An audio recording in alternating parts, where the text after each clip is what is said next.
Oui, bonjour Virginie Verac, je suis gériatre. Moi, Merci pour votre présentation, c'est vraiment très intéressant parce qu'on voit les schémas de pensée sont très très différents entre ceux qui conçoivent et ceux qui utilisent. Et parfois, ces schémas de pensée nous empêchent de travailler ensemble. Dans l'hôpital où je travaille, le programme qui nous a été imposé nous a réellement mis en difficulté parce que ceux qui ont conçu ce programme n'ont pas du tout tenu compte de notre réalité de terrain. Et donc, on a fini par devoir nous adapter au programme et être finalement des cocheurs dans un système, et nos schémas de pensée cliniques par rapport à nos patients en ont été altérés.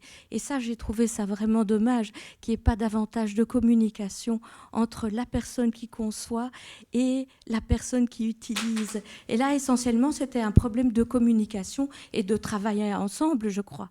Et je crois qu'il y a des tas d'obstacles à ça, hein, évidemment, mais voilà ma réflexion. Tout à fait, c'est quelque chose qui est souvent assez difficile de travailler avec les utilisateurs, de se faire comprendre avec les utilisateurs et de s'assurer qu'on conçoit quelque chose qui est utile pour les utilisateurs. Alors, une petite question sur Bien sûr. l'interprétabilité, le fait que ce soit un vœu pieux mais que personne n'en fait. Est-ce que c'est pas simplement dû au fait que très peu d'algorithmes d'IA est en prod aujourd'hui? Est-ce que c'est pas juste ça, ou est-ce que c'est que la demande ne se pose pas, ou je ne sais pas. Depuis 2-3 ans, on travaille beaucoup sur la mise en production des algorithmes d'IA. Aujourd'hui, il commence à y en avoir vraiment pas mal. Et du coup, je pense que le problème de l'interprétabilité va devenir beaucoup plus prenant aujourd'hui, dans les prochains mois, qu'il y a quelques temps.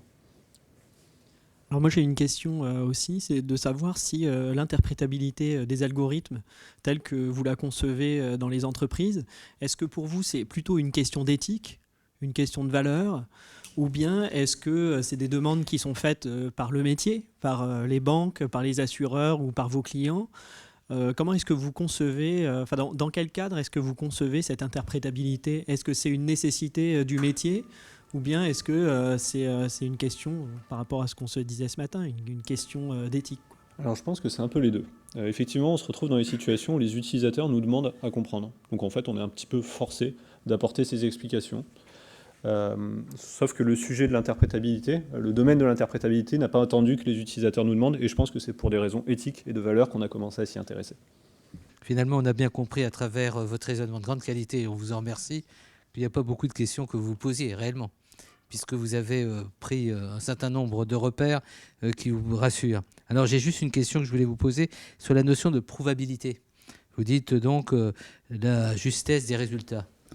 Mais est-ce qu'il n'y a pas, d'un point de vue éthique, à s'interroger sur le sens, l'intérêt, le bien fondé des résultats?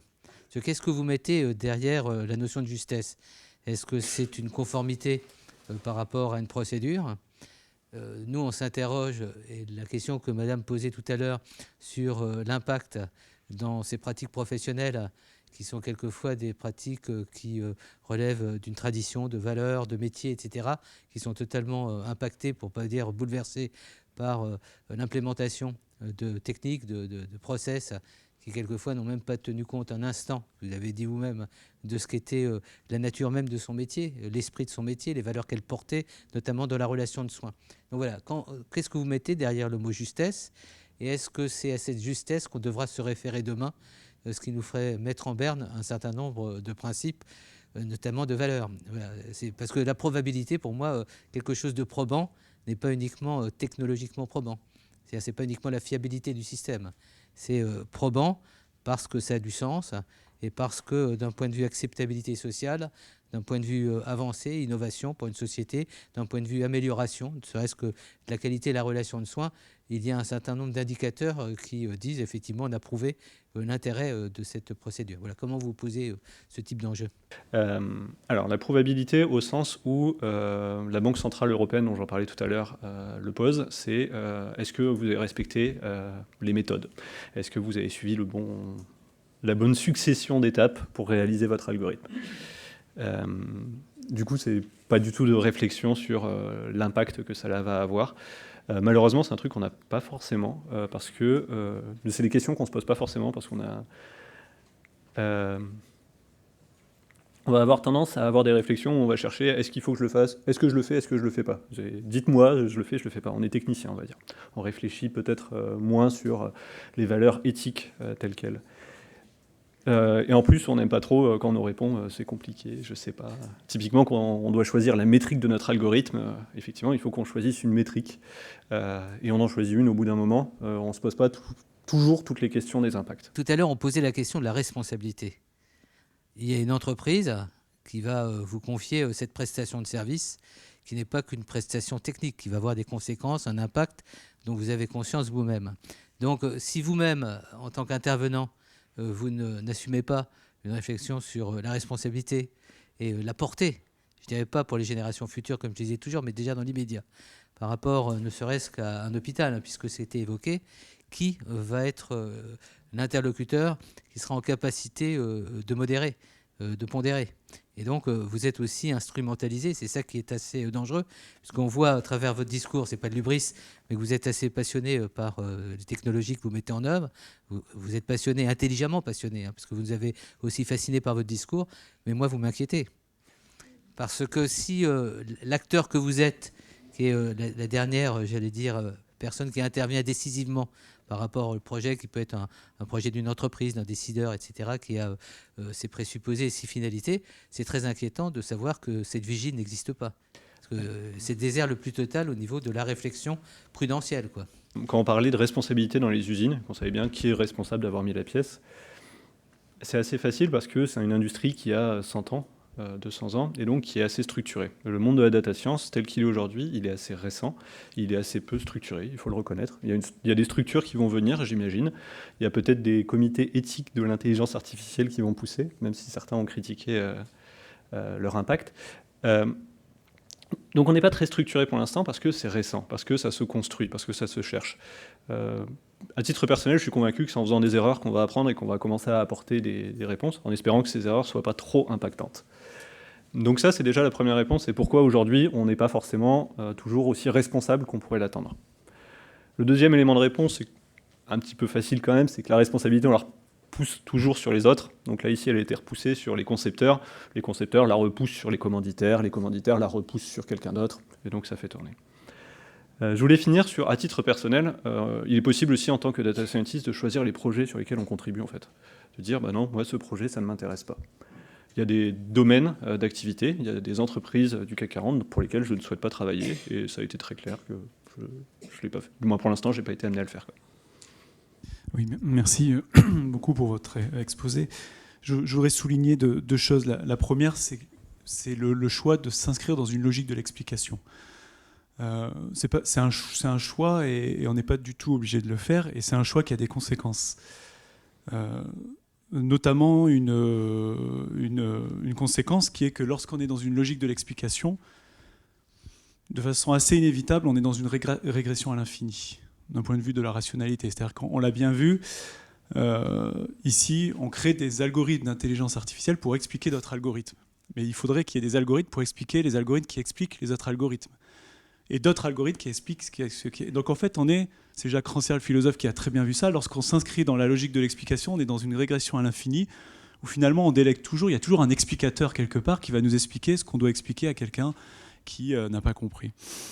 Et en fait, pour briser ce cercle de la logique de l'explication, y a un moyen, c'est de le confronter, de le confronter à la logique de l'implication. Et on en revient à la question de l'écoute des métiers, à la question finalement du bon sens, etc. C'est parce que la logique de l'implication, c'est vraiment une toute autre logique ici, puisque l'implication, elle est immanente d'une pratique et elle permet à la personne de donner pas simplement une explication comme ça, un peu hors sol, mais de donner tout son être. Être impliqué, c'est être engagé. Voilà. Donc je voulais souligner ça, c'est que peut-être qu'il n'y a pas d'issue dans la question d'explication, et qu'il faut voir comment les acteurs sont impliqués les uns avec les autres. Est-ce qu'on peut regarder le concepteur dans les yeux et voir comment il est impliqué dans ce que l'on fait, nous, au quotidien.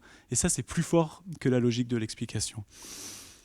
Voilà. Là, sur la deuxième chose que je voulais dire, c'est toujours une question de raisonnement.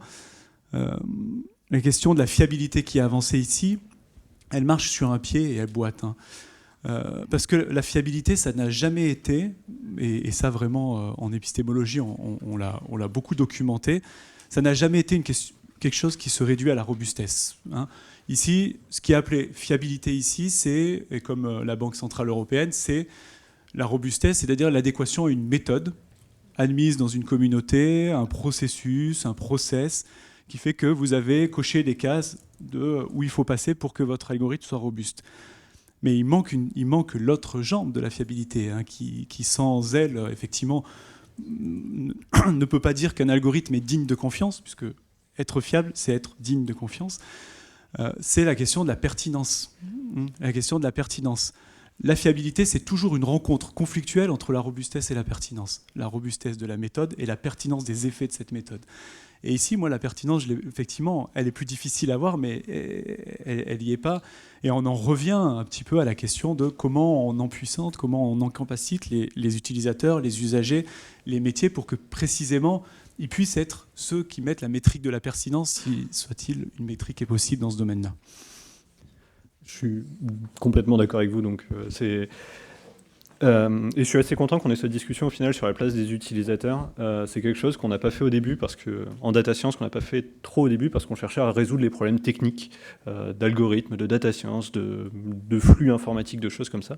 Et là, effectivement, on se retrouve avec quelques intelligences artificielles qui sont en prod et qui ont des impacts sur les utilisateurs, ou qui n'ont pas d'impact, ou les utilisateurs s'en fichent et ne les utilisent pas. Et donc, on se pose plein de questions en ce moment sur comment impliquer les utilisateurs correctement dans la construction de ce qu'on fait. Comment être capable de vulgariser correctement ce qu'on fait pour qu'on puisse se comprendre, pour qu'on soit capable d'établir un langage commun, et des choses comme ça.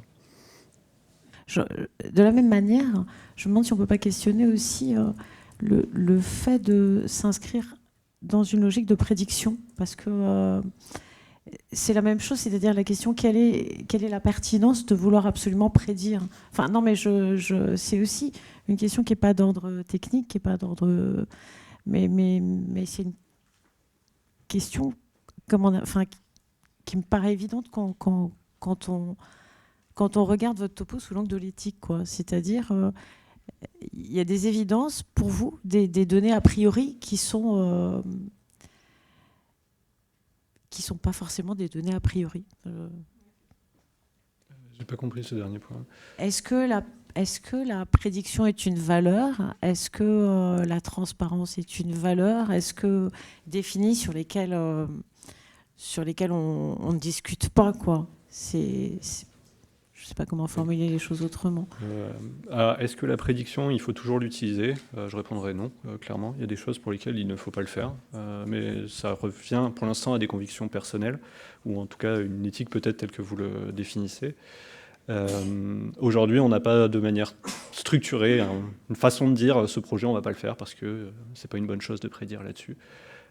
C'est vraiment...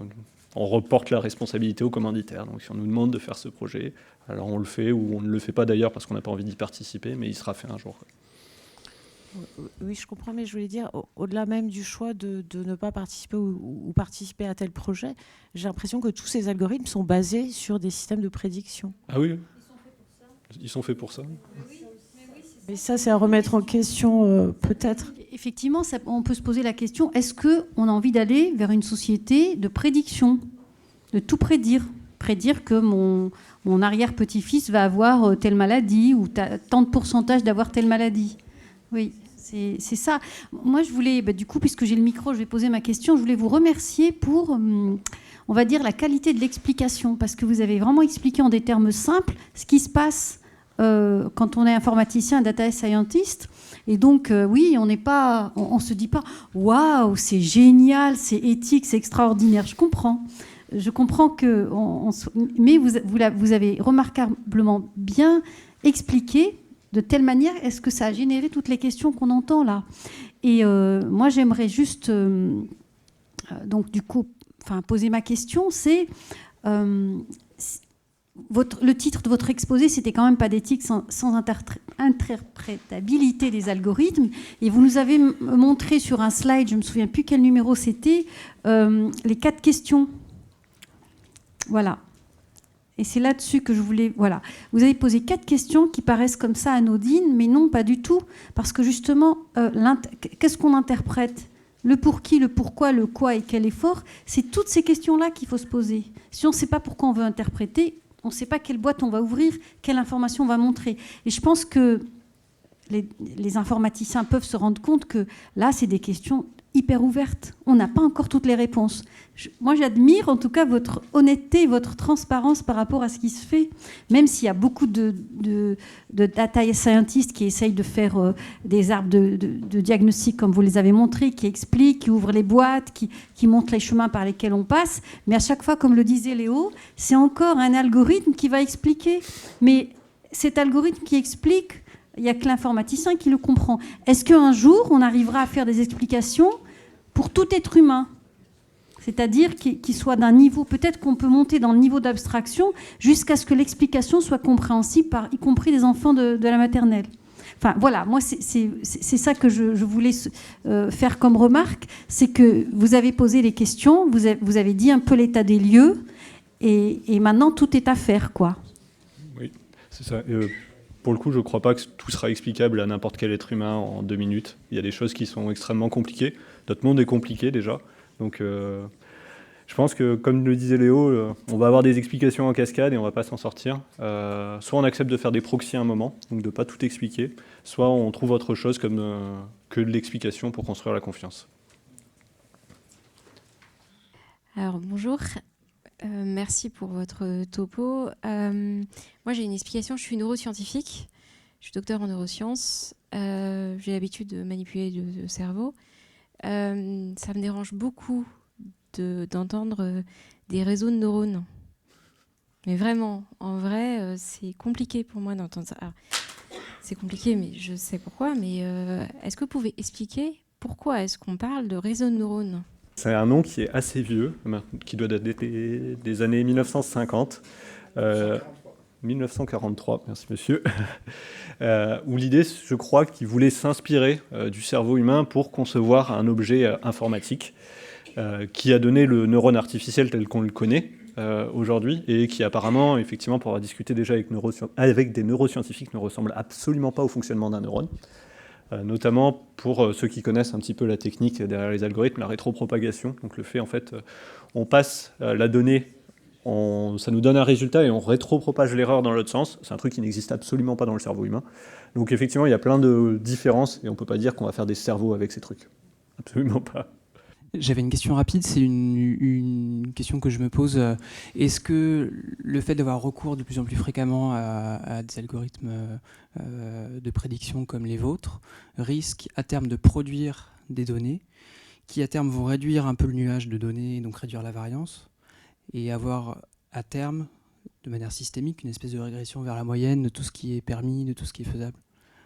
Très clairement, les algorithmes ont un impact. Si je reprends l'exemple de l'octroi de crédit, donc est-ce que vous avez le droit à un crédit ou pas ?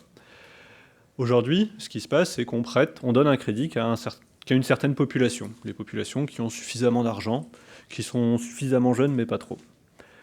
Du coup, eux seuls peuvent rafraîchir la base de données, peuvent dire moi effectivement, si tu me donnes un crédit, je te rembourse ou je te rembourse pas.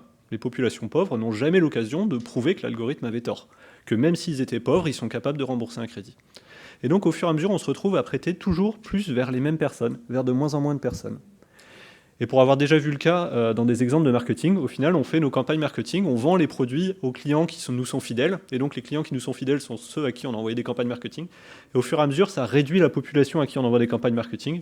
Et j'ai déjà eu ce problème on n'avait pas assez de personnes à qui envoyer des campagnes marketing, parce que notre algorithme se renforçait beaucoup trop. Donc oui, c'est un problème. La façon de faire, la seule façon de faire que je connais, c'est de rajouter de l'aléa, c'est-à-dire d'accepter des crédits de temps en temps au hasard, ce que la Banque Centrale Européenne ne veut pas. Dans les campagnes marketing, du coup, c'est d'envoyer des campagnes marketing de manière un petit peu aléatoire à des gens et voir s'ils achètent notre produit quand même ou pas. Parce que généralement, les commerciaux ne veulent pas parce qu'on contacte les gens pour rien et que ça coûte de l'argent. Bonjour, merci pour votre présentation. Moi, j'avais une question par rapport à la fiabilité des algorithmes. Tout à l'heure, M. Koutelek parlait de l'évaluation de la fiabilité en termes de robustesse et en termes de pertinence.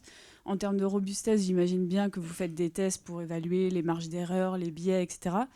Mais est-ce que vous vérifiez bien toujours les informations qui vous parviennent, les données manquantes, comment vous les gérez, etc. Donc ça, c'est la première question. Et en termes de pertinence, est-ce que vous comparez les résultats de votre algorithme, en tout cas en termes de décisions qu'ils prennent, et des décisions humaines? C'est-à-dire, est-ce que vous soumettez des humains à un choix, enfin à des données, et en gros, qu'est-ce qu'ils auraient décidé, eux, et en comparant ça avec les données de l'algorithme, en fait? La gestion de la qualité de la donnée, c'est une question qui est extrêmement compliquée. C'est un petit peu le serpent de mer en entreprise. Comme je vous ai montré sur le schéma d'un système d'information, il y a beaucoup de données dans tous les sens. C'est très difficile de dire il y a de la qualité, il y a de la non-qualité. Ce qu'on a tendance à faire sur la qualité, c'est accepter la donnée telle qu'elle est. Quand on identifie des problèmes notoires sur les données, on va chercher à les régler. Mais on ne va pas chercher à avoir des données parfaites avant de commencer à travailler, sinon on ne travaillera jamais. Le deuxième point, c'était sur la pertinence de ce que l'on fait. Est-ce qu'on compare à des êtres humains ou pas? Alors effectivement, ce qu'on fait, c'est qu'on s'assure de la robustesse d'abord avant de mettre notre modèle en production. Et ensuite, une fois qu'on va chercher à le mettre en production, on va faire des comparaisons, soit entre différents modèles, soit entre un modèle et ce qu'aurait fait un humain, pour s'assurer effectivement que c'est pertinent. Et on va même aller plus loin, c'est qu'après ça, on va aller tester l'utilisabilité, l'usage qu'il en est fait, et on va chercher à permettre aux utilisateurs de donner du feedback, de nous donner leur avis, de nous dire attention, tiens, tu as fait cette prédiction, moi j'aurais pas fait la même, et voici les raisons. Et une fois qu'on récupère suffisamment de feedback, on est capable d'améliorer notre modèle, de le débugger. Moi aussi, je m'interrogeais sur effectivement les comparaisons des algorithmes entre eux. Et puis, comme vous êtes une entreprise et que vous êtes mandaté pour réaliser un travail, finalement, vous avez un cahier des charges au démarrage, je pense. Et est-ce que vous êtes obligé, finalement, est-ce que vous avez quand même un peu de marge pour pouvoir faire des choix par rapport à ce qui est mandaté par l'entreprise du CAC 40, comme vous avez dit tout à l'heure? Souvent, les entreprises ne sont pas autant équipées de personnes qu'elles le voudraient. Donc, c'est pour ça qu'elles font appel à nous, d'ailleurs. Donc, en fait, ils vont faire un cahier des charges qui va décrire, d'un point de vue fonctionnel, ce qu'ils vont attendre. Ils vont nous dire fonctionnellement, voilà, nous, on voudrait ça. Après ça, sur les choix d'implémentation, sur le choix de la métrique, sur les rendez-vous qu'on va faire ou pas avec les utilisateurs, eh bien, c'est nous qui allons être globalement autonomes. On va conseiller l'entreprise, on va lui dire, il faut faire ça, et normalement, on ne nous l'interdit pas trop. Merci beaucoup. On clôt les questions pour entamer la table ronde. On vous remercie beaucoup de votre intervention.